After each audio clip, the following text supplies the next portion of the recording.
Bon, salut mon petit pote, c'est Romu. Bon, alors aujourd'hui, petite vidéo, on va parler de l'analogue. Voilà, on va te faire un petit retour sur la console, puisque ça fait quasiment un mois que je l'ai, ça fait quasiment un mois que je l'utilise tous les jours. Alors, qualité et défaut de cette console. Alors, il y a des choses qui vont, il y a des choses qui vont pas. Alors, malheureusement, il y a des fois, il y a des gens, ils testent des produits et ils osent pas trop dire parce qu'ils ont la pression, parce qu'ils ont payé 300 euros, qui se sont fait, ben, tout simplement, ghoster. Hein, qui se sont fait ghoster le cul. Bon, alors moi aujourd'hui, j'ai décidé de faire un truc tout bête. Je vais te dire ce qui va sur cette console et ce qui va pas sur cette console. Alors moi, cette console, je l'ai payée 280 euros livrée chez moi. Et encore, j'ai eu la chance de pas me bouffer la taxe. Là-dessus, j'utilise aussi un linker de chez Alibaba. Hein. C'est le S2 SNES 2023. Hein, voilà. La version à 149 dollars, donc 150 balles, le linker. Vous avez aussi les versions de chez Crix, et personnellement, une personne a la même chose, c'est-à-dire le linker de chez Crix, et il m'a confirmé qu'il avait aucun souci avec tout ce qui est son et messu. Alors moi, j'ai ce linker-là que j'avais testé sur ma Super Famicom, et j'avais zéro, je vous dis bien zéro souci avec tout simplement ce qui est le son MSU. Bon. Alors tu sais pas ce que c'est les sons MSU, c'est tout simplement des jeux qui ont été réorchestrés musicalement. Voilà, on dirait que c'est des jeux à qualité CD. Voilà. Donc j'ai fait pas mal de tests sur l'analogue. J'ai aussi un problème avec la résolution 1080p sur mon écran LG C1 OLED. Voilà, quand je suis en 1080p, que je mets les skyline sur les personnages, dans les jeux, j'ai des fois des espèces d'artefacts bizarres, du grillage qui apparaît. Alors, aussi bien avec une cartouche d'époque que avec le linker. Alors, sur ma télé, j'ai ce problème-là, et sur une autre télé avec les mêmes réglages, j'ai pas le problème. Donc, télé, pas télé, j'en sais pas. Ouais. Ensuite, si tu changes la résolution de la console, que tu passes en 720p, c'est-à-dire que tu baisses la taille du upscale, eh ben j'ai plus ces problèmes. Mais après, tu peux agrandir l'image, donc tu retournes à un ratio quasiment du 1080p. Mais je pense que trop de blabla, comme on dit, tue le blabla. Alors je vais te montrer, tu vois, un problème que j'ai avec un jeu. Bon, j'ai un problème avec un jeu. Ce jeu, enfin, puis c'est pas le seul, hein, j'en ai d'autres. Hein. On va faire un truc tout bête, on va baisser un peu le son, parce que sinon, voilà. On va te lancer un petit jeu, voilà, qui est tout simplement euh, un jeu avec un son MSU. Alors, au début, tu vois, le jeu, il va se lancer. Il n'y a pas de problème, le son est là et tout. Voilà. Mais ensuite, arrivé à un certain moment, dans le jeu, on va lancer le jeu, on va te montrer le problème. On va direct tailler, parce que je vais pas faire un live de 4 heures. Enfin, un live, une vidéo de 4 heures. Parce que oui, tu verras ça en l'avant-première. Hein. Comme je suis parti en vacances, j'ai décidé de vous faire un peu de contenu avant que je me casse. Ouais. Donc je suis gentil. Et on dit merci Romu. Ouais. Alors là, tu peux t'apercevoir que il y a du son, il n'y a pas de souci, tout fonctionne parfaitement bien. Et à un moment, un peu plus loin dans le jeu, pas ici généralement, c'est un peu plus loin, et là tout simplement, la musique va disparaître. Voilà.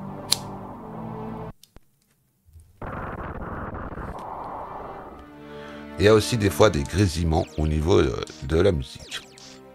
Ce qui n'est pas du tout le cas avec la version classique, hein, sans le son MSU. Alors il y a des jeux qui passent, il y a des jeux qui passent pas. Pourquoi il y a des jeux qui marchent et d'autres qui ne fonctionnent pas? Là est la question, si vous avez un avis. Alors, j'ai fait la mise à jour du firmware du linker, la console à la dernière version, et j'ai ce problème. Alors un ami m'a confirmé que sur son analogue avec son linker, tout simplement de chez Crix, il avait 0 souci. Le linker de chez Crix, c'est 300 boules. Hein. Donc 300 plus 300, ça fait 600 balles pour jouer à la Super Nintendo. Ça commence à coûter un rein. Voilà. Alors ici, nous allons avoir le droit à un moment. La musique va s'arrêter. Alors où exactement? Et voilà. La musique s'arrête. Et la musique va revenir au bout d'un certain temps. Ou pas. Vous avez toujours le son du fouet. Et vous avez malheureusement ce problème. Alors il y a des fois la musique revient et il y a des fois la musique ne revient pas. Voilà. Donc la seule solution pour relancer, non, voilà, elle est revenue toute seule d'elle-même. Donc vous avez ce genre de problème. Alors, au début je pensais que c'était ma ROM qui était corrompue. La ROM que j'ai récupérée, c'est tout simplement une ROM qui a été refaite. La musique se rebarre. Voilà. Et c'est quand même assez gênant, puisque quand on joue avec un jeu, nous ce qu'on veut, c'est que ça tourne et avoir les belles musiques, du son émissu. Alors ça, c'est un des problèmes que je rencontre avec tout simplement mon analogue. Voilà. Ensuite, il y a aussi un souci sur l'analogue. Je pense que personne ne l'a relevé, parce que les mecs qui testent leur console, là, MDDR, PTDR, voilà, la musique revient. Alors, les mecs testent leur console avec des linkers d'enculés ou des trucs de ouf. Il y a des fois sur l'analogue, je dis bien il y a des fois, ça arrive, malheureusement, que la synchronisation entre la manette en 2,4G et ma manette s'éteigne. Alors, d'où vient le problème? La console, la manette, le dongle Bluetooth, non, c'est même pas du Bluetooth, c'est du 2,4G. Donc, la dernière fois, je jouais, mais puis d'un seul coup, mon personnage, paf, se bloque contre un mur. Je regarde la manette est allumée. Je regarde l'analogue. Le dongle Bluetooth, 4G est allumé. Puis il n'y a plus rien qui bouge. Donc j'éteins la manette, je rallume. Toujours rien. Donc j'ai dû éteindre et rallumer la console. Mais quand tu es en pleine game et que tu es dans un jeu que tu as déjà beaucoup avancé, eh ben, t'as la gueule. Donc voilà. Alors il y a des petits problèmes. Je sais pas d'où ça vient. Manette, dongle 2,4G, je sais pas. Ou la console qui a peut-être aussi un souci, puisque comme j'ai toujours, comme on dit, le karma, voilà. Donc vous avez ce genre de petits problèmes. Voilà. Alors pour bien faire, on va relancer le linker. Voilà.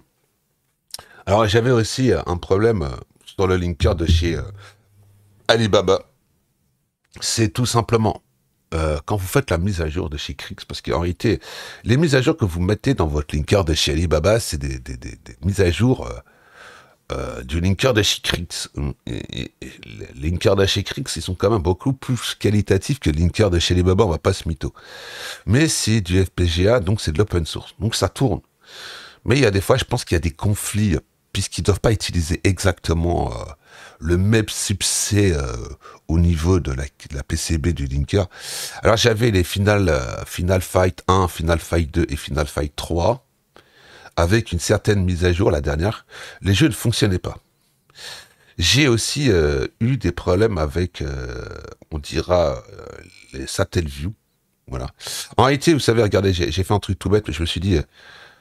la Game Boy, ça tourne, hein. La Game Boy, il y a zéro souci. La Game Boy classique, tous les jeux tournent. Les jeux tournent. Il n'y a pas de souci. Les jeux Satellaview, ça tourne. Il n'y a pas de souci. C'est les seuls problèmes que tu peux éventuellement rencontrer avec le linker d'Alibaba sur ton analogue, c'est les jeux en son émissu. Alors, il y a beaucoup de gens qui achètent ce linker pour les jeux avec le son émissu. Moi, personnellement, je vais être sincère avec toi. Ça me fait chier que je peux pas jouer avec les jeux en son émissu.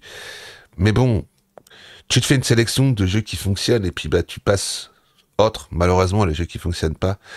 Alors, je vais pas te faire plus de retours que ça sur cette console. Mais moi, je trouve que en 2023, une console comme ça, qui coûterait dans les 150 balles, avec la qualité de finition qu'il y a dessus, ce qu'elle te propose, malheureusement, il n'y a rien en face, je dis bien à l'heure d'aujourd'hui, il n'y a rien en face de la analogue, que ce soit la Mega Drive ou la Super Nintendo. Il n'y a rien en face qui est capable de rivaliser tout simplement avec ce genre de console. Bien sûr, je sais pas si tu as des cartouches, énormément, et que t'as pas envie de te casser les cacahuètes avec un Mister FPGA, parce que le Mister FPGA, c'est pas du plug and play. Hein. À chaque fois, il faut que tu aies une autre manette, ou un clavier Bluetooth. Il faut que tu ailles chercher le corps, ou quoi que ce soit. Là, c'est 100% plug and play. Tu prends ta cartouche, tu mets dedans, paf, tu lances. Et tous les réglages qu'il y a. Franchement, tu sais, je veux pas venir faire mon rabat-joie. Mister, FPGA, j'ai pas testé, donc je peux pas te faire de retour. Mais le peu que j'ai eu de retour de personnes qui sont dans le milieu, qui m'ont dit, bah c'est pas aussi formidable que ça le Mister. Faut pas croire que le Mister, ça, c'est la Rolls-Royce. Alors oui, c'est top parce que ça émule pas, c'est pas d'émulation, ça émule la console d'époque, quoi.